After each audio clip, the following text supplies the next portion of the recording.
Greetings once again from Eastern News 24. I see the bike Nkonye Chikweri Yazelo. All right, today we'll be bringing to you the latest update on what is happening in the land of Ndibo and the whole entire Biafra land. All right, in case this is your first time, don't forget to share, and once again, don't forget to subscribe.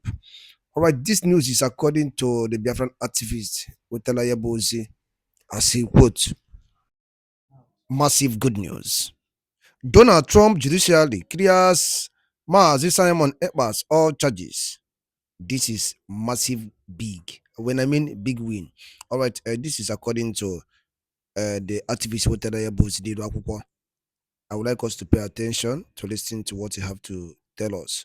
Then after that, make sure you comment on the comment section below. All right, over to you, sir. Finland, in the USA, in Nigeria, and in Kenya. As we speak, Maazi Kanu has won a vital case in Kenya.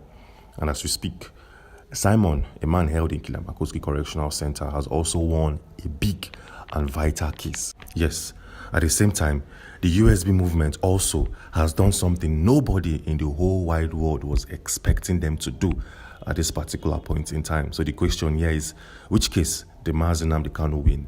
Which case did Simon win?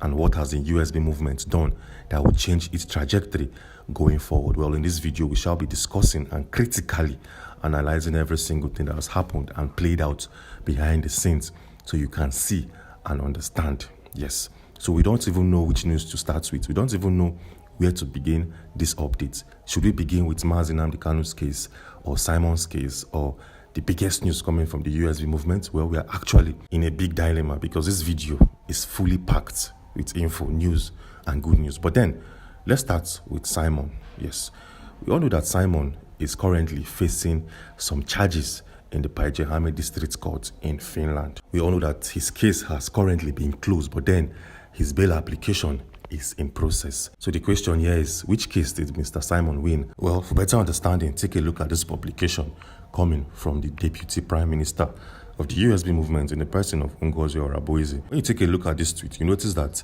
the USB, together with the federal government of Nigeria, has opened a fresh case in the USA regarding the way and manner they've operated and regarding the way and manner they actualized this movement called USB. Yes. So in simple terms, the federal government of Nigeria and the USB movement are currently battling in a case, in a lawsuit situated in the USA.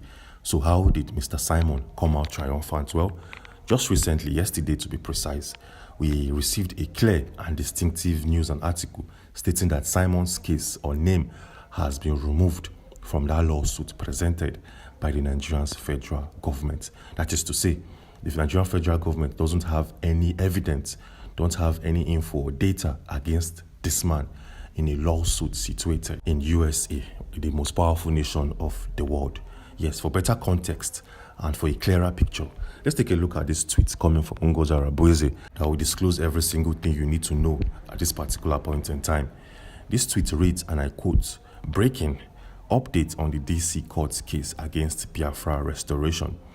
United Nations of Biafra versus the Nigerian government represented by ex-BRGI cabinet members in DC court, etc.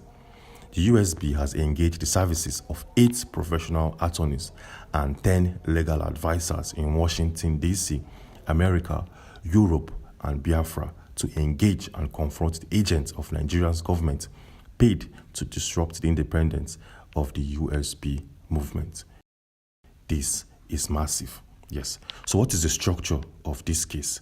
What is the structure of this lawsuit? Well, the federal government of Nigeria linked Mr. Simon to some incidents and to some unrest in the southeastern region of Nigeria. Interestingly, just in case you don't know, this particular case presented by the federal government of Nigeria was used against Simon in the Finnish court. Interestingly, Simon's name has been removed from this court case, meaning that the charges leveled against Mr. Simon in the Päijät-Häme District Court will also be removed because the Finnish court based the analysis on this particular case in DC, in Washington, D.C., in the USA.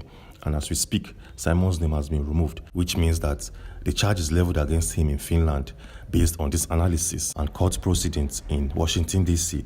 will also be striked out. This is a massive one, and this is a big big news for all the supporters and lovers of Mr. Simon, because this has granted him one step closer to eminent freedom. But that is not all. Something is currently happening to Simon's case. Yes, his case in the Päijät District Court in Finland. But then we'll come back to that in a second. Let's take a look at another mega news, another gigantic news that we have for you in this video briefing. So the question here is, what is this news and what is this update? Well, for better clarity, we received a tweet from Dr. David Yonkorach Masanga. Showing right now on your screen is this tweet coming from this man. Well, just in case you don't know who Dr. David Yonkorach Masanga, this man happens to be a lawyer and a human rights activist domiciled in Kenya. Yes, Kenya, the same country that Mazi Nnamdi Kanu was abducted from. So this man happens to be a top activist, a well-known activist. And this guy over time has been fighting for the release of Mazi Nnamdi Kanu and the release of Simon in Finland. Yes, but then just in case you don't know who this man is, who Dr. David Yonkorach Masanga is the same individual that approached the Finnish president in the person of Alexander Stubb in Tanzania. Yes, the president of Finland traveled to Tanzania to hold a summit. But then this Kenyan activist approached the president of Finland, Alexander Stubb, that summit, and he publicly called out this man. He was asking him, why are you holding Simon in detention?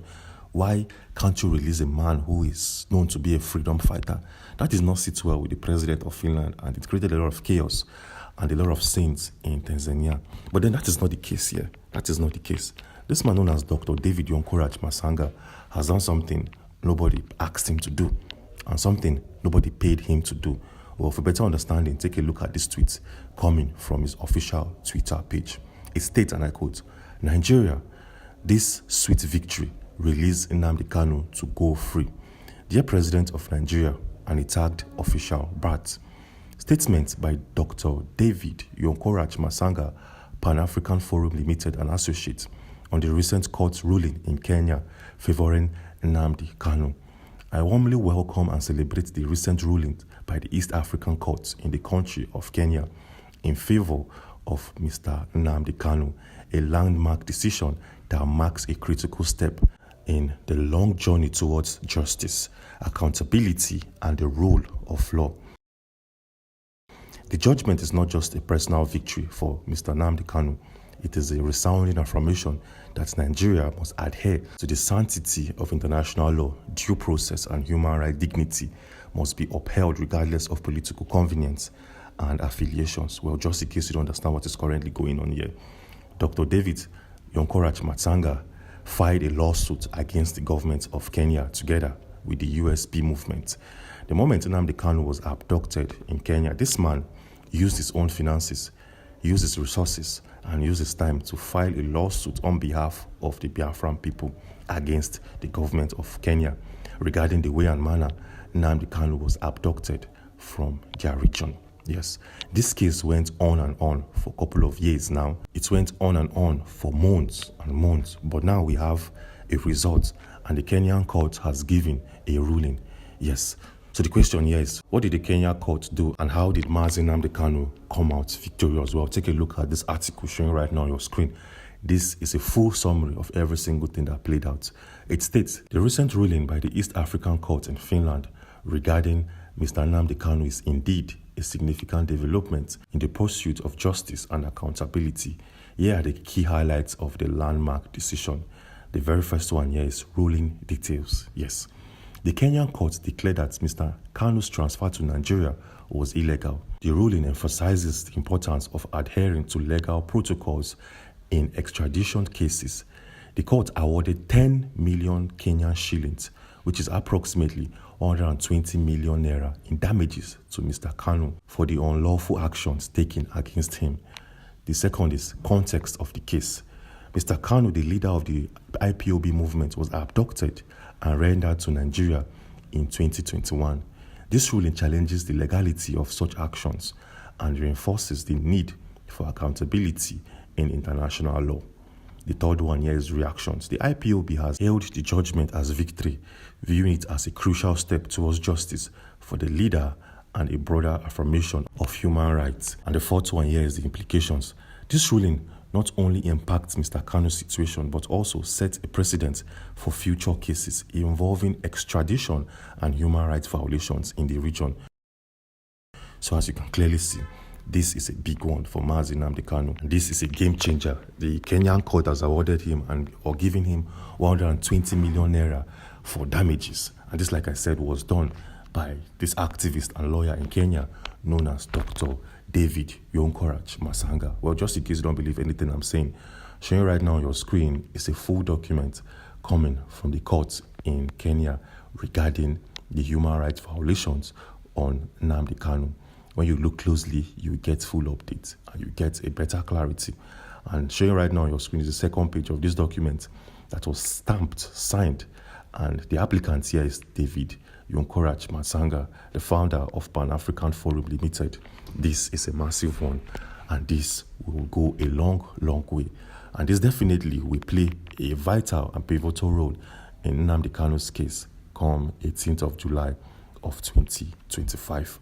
But now, let's take a look. Let's go back to Simon's case and showcase every single thing and details just currently unfolding and also playing in favor of Mr. Simon. Well, for better understanding, take a look at this publication released by the Deputy Prime Minister of the movement known as Ngozi Orabueze. This was published on the 25th of June of 2025.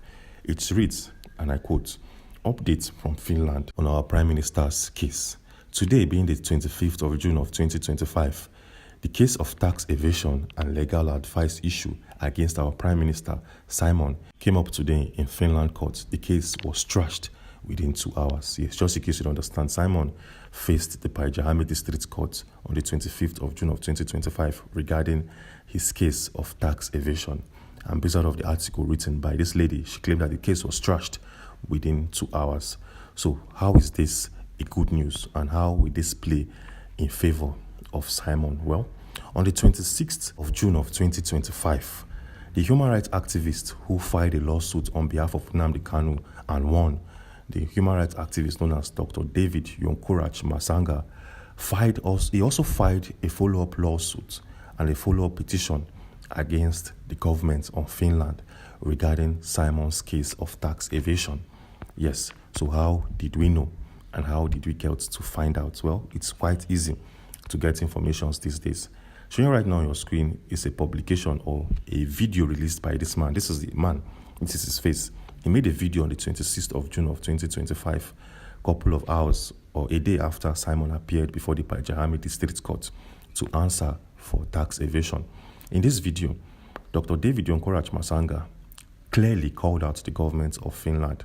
He clearly called out every single individual in the Paijahame District Court, and he also filed a petition against them, asking them that how did this man fail to file his tax? I want you guys to clearly explain the incidents, the reasons, the motives, the agenda behind his tax evasion. Yes, in that said video briefing, this guy, Dr. David Yonkorach Masanga, outlined a series of clear data, series of fantastic news, series of important facts regarding Simon's case of tax evasion, and he compiled it in a document, and it was filed against the government of Finland. This is a massive one because this man is well known all over the world as one of the most strongest human rights activists. He's well known from the USA to Russia to China to Norway. In Finland too, he is known to be a very, very relentless human rights activist, a man that can go to the ends of the earth to make sure that any cases he files becomes victorious. So after the live broadcast, the DPM, that is to say, Ngozi Orabueze, had to respond and also had to shed more light regarding the petition and the case he rose against the government of Finland. Well, for better understanding, take a look at the response coming from the DPM, Ngozi Orabueze. Showing right now on your screen is this statement. It reads, and I quote, "Thanks, sir." He was thanking Dr. David Yonkorach Masanga. "How could Finland claim tax evasion from Simon without considering what is classified as taxable income? PM Simon devotes almost 80 hours weekly to save Biafans being killed by Nigerian government. He survives mostly on gifts from the Biafran people. During the court hearing, Finland government tax auditors classified gifts from Biafrans to Simon as taxable income just due to presumptions and pattern without talking to Simon. This is pure intimidation, suppression, and witch hunt by Finland to assist Nigeria in its criminality and clamp down of innocent citizens and opposition voices that refuses to cohabit with reintegrated terrorists. This intimidation and criminality must stop. And this is a full briefing or response coming from Ngozi Araboise, stating that all the monetary gifts sent to Simon shouldn't be classified or shouldn't be taxed because these are gifts. He did not earn it as an income. It cannot be classified as an income because it's just a gift. Yes. So this is a massive case between Dr. David Yonkorach Masanga and the government of Finland. We don't know how all of these things will play, and we don't even know how all of these things would end. But then there's one thing you need to know and understand. We'll keep you updated with every single thing regarding this case. We'll keep you updated with the latest news and updates. So do well to subscribe and turn on post notifications if you want to be updated when we get full info regarding this case. But then the DPM, Dr. Ngozi Araboise, also made a big revelation regarding Simon's case and how it will possibly end. Yes, just in case you don't know, Simon's case has officially been closed, but there's something going on in the courtroom session. Simon's lawyer has filed a possible bail application asking the Baijehami District Court to grant this man a possible bail. Well, for better confirmation and for a clearer picture, take a look at this tweet coming from Ngozi Araboise and pay attention to the highlighted part of your screen. It states the bail condition will be discussed in the next 2 weeks. The bail conditions will go on and on for the next 2 weeks, and we don't know how it will definitely end. And now, let's take a look at a massive news, a news that did not sit well with some people, a news that sat well with some, and a news that have raised a lot of eyebrows in the Nigerian government and its political system. So the question here is, what is this news and how will it affect a lot of individuals in the Nigerian federal government? Well, take a look at this picture showing right now on your screen. What can you see? Well, from the very first glance, you see, I can see a lady holding a foreign note. Yes, she's holding 4 notes of 2 different denominations. And this lady looks very cheerful and very happy. But then take a look at this other picture. What can you see in this particular picture frame? Well, when you look at this closely, when you zoom into the very first picture or the very first denomination to see what you can find, you definitely find the face of Ojukwu. Yes, his face is clearly written in one of these notes, and this note is 100. We don't know which currency is this at this particular point in time, but this is Ojukwu, his face embedded in a note. And this note, the back page, it's written loyalty to God. But then when you scroll down, you find a different note, and this time around you find the face of Simon embedded in a different note. Yes, and this note is the one denomination, and also it's for the same country and for the same purpose, written loyalty to God. So the question here is, which note is this? Which currency is this? And where is it coming from? Well, for better understanding, take a look at this picture frame showing right now on your screen.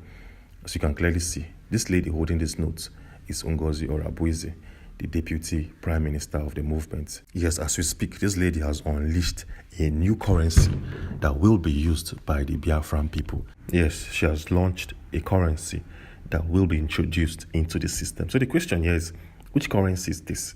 And which country is going to use this? Well, this is actually very simple to understand.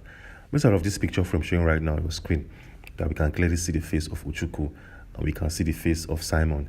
This definitely has to be the currency of the USB nation. This is actually very clear to understand. Yes, and then when you zoom into one of the notes, you will see that it's written United States of Biafra. Yes, this is a new currency that has been unleashed, officially unleashed by the Deputy Prime Minister.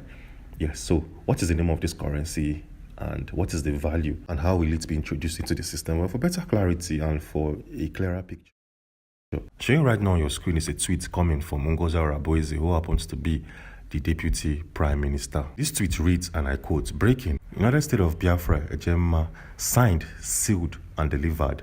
I told you all, the United States of Biafra USB currency, Ejemma copies, printed by one of the best and top minting company in the world. Biafrans, we made it. Be happy. Thanks to the USB Secretary of Trade, Commerce and Industry in the person of Honorable Jonathan. Ejemma to be in the world market and Biafra land very soon. 1 EJ is equals to $1. This is massive." She also went a step further to give a quote coming from Simon, which states, "You will sleep in Nigeria and wake up in the USB of Biafran land. And this quote is a popular one coming from Simon. She also gave her name, her position, and the body she represents. Yes, but then, interestingly, this did not sit well with a lot of individuals domiciled within and around the USB movement. This did not sit well with a lot of people because when you take a look at this note, something is missing. When you take a look at this currency, a face is missing. And that face is Mazi Nnamdi Kanu's face. Take a look at this. Pause this particular part of the video and observe it closely. His face is not here. Maybe his face will be introduced in a different currency. Nobody knows for sure. But as we speak, and right now, based on the official release of this currency, his face has been excluded. So this did not sit well with a lot of lovers and supporters of Mazi Nnamdi Kanu. And that is why they went to the Twitter page of Dr. Ngozi Arabueze to state or to make their vexation known and to be widely heard by every single person involved. Well, for better understanding, take a look at this tweet showing right now on your screen. This tweet is coming from an individual known as Govt Eze, where he states, "Here is a copy with Mazi Nnamdi Kanu's picture." He was asking the Deputy Prime Minister, please show me a copy where we can clearly see the face of Mazi Nnamdi Kanu. Yes, moving on swiftly, a user known as Smart Tribune wrote, and I quote, "Madam Woman trying hard to discredit genuine freedom fighters." Yes, and somebody known as Obuefi of Abuja stated, and I quote, "Very confused people." And the user known as John Nwachineke stated, and I quote, "Where's our leader's head?" And this sort of comments went on and on. A lot of individuals do not buy the idea of making a currency without imputing or without embedding the face or the head of Mazi Nnamdi Kanu. Many supporters of the USB said that if you don't use his face, if you don't use his picture or his symbols, we are not going to buy this idea of a new currency. We don't know how you guys came about this whole movement. We did not cast a vote. We did not ask you guys to create a new currency, and nobody was clearly informed. So if you don't put the face of our leader, Mazi Nnamdi Kanu, nobody will take you seriously. And this is coming a couple of hours back from the Deputy Prime Minister. Yes.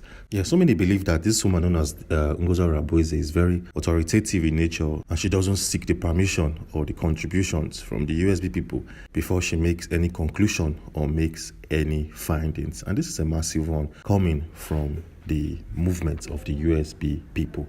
Anyways, moving on swiftly, let's take a look at another massive news coming out from the southeastern region of Nigeria.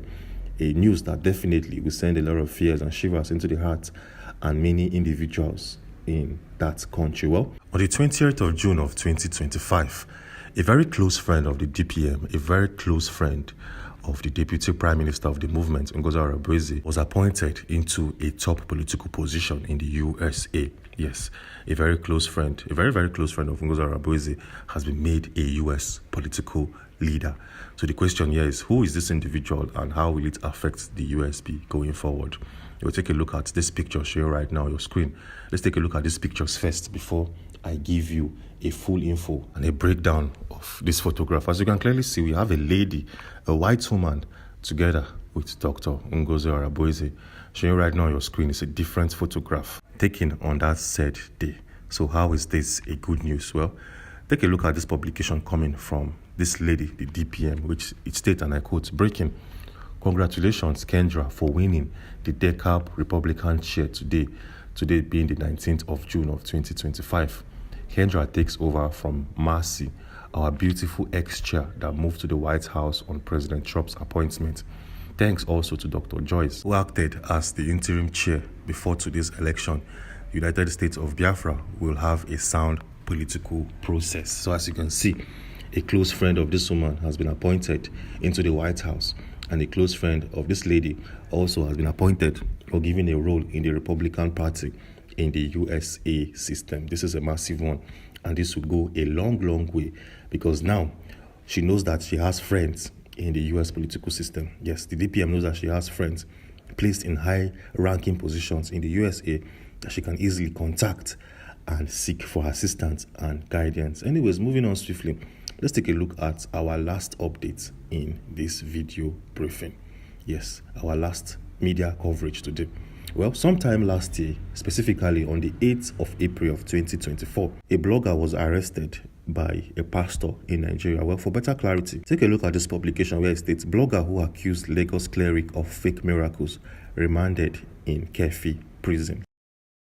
Yes, just in case you don't know, a blogger known as Ijele Speaks accused or somehow, some way stated that evangelist Ebuka Obi allegedly uses fake miracle to spread his gospel. Yes, the moment he made that assertion, he was arrested. He was picked up and arrested and sent to prison.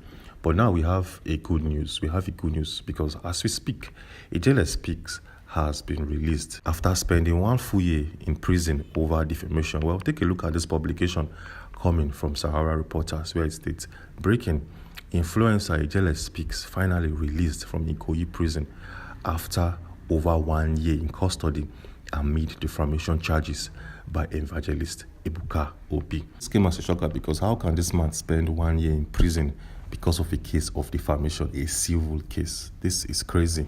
And that is why people like Nnamdi Kanu and Simon wants to carve their own country, because some rules and regulations in Nigeria doesn't make sense. The way some top officers and public figures uses or abuses power, it's very, very alarming. How can you send somebody to spend 1 year in prison, 1 year of their life because they defamed you, which is just a civil case, something you can handle and discuss out of court or even out of the correctional facility? This, it doesn't make sense, and this is a bad one. Anyways, what do you think of every single thing discussed in this video? What do you think of the case of Simon, that his name has been removed from a legal case in Finland? What do you think of Nnamdi Kanu, that has received over 120 million naira for damages? And what do you think of the case of Ngozi Raboise creating a new currency? Let me know what you think in the comment section. I would love to hear and see every single thing. But then moving on swiftly to the very last news and article we have for you. A couple of days back, yesterday, Mr. Simon appeared before the Pajahami District Court to continue with his bail application, because yesterday his lawyer filed for a fresh possible bail. Yes, his lawyer filed for a fresh possible bail, asking the Pajahami District Court to release his client. A lot of things played out yesterday because the prosecuting lawyer was fully against his bail. He was like, see, we can't grant this guy bail because he might probably leave Finland because he has the means and resources. But then the lawyer from Simon's camp said, no, this guy will not leave Finland. He will not do that. He's ready to face his charges and his trial to the end. If you grant him bail today, he's not going to leave Finland. He's not a flight risk in any way, shape, or form. And the whole conversation went on and on for a while, where we got to see a full debate between the lawyer, the prosecuting lawyer, and Simon's legal counsel team. Yes, just in case you missed that video, we have a video right on this channel that will give you every single info and detail as it's all on. Ndị be anyị ngwadalụ ole nọ dịka unu si wee na-esola n'iru akwụkwọ n'ihe nke anyị na-eme na Eastern News 24. Ka efi were ikwu gbasịta maka ya bụ ife ndị a niile nọ n'iru akwụkwọ n'ụbọchị uhuruchi nke taa. Ka efi wee ikwu gbasịta maka ya bụ ife drọpụrụ ife iche n'ụdị nke gị ngwa nke mesịa na ụmụnne m.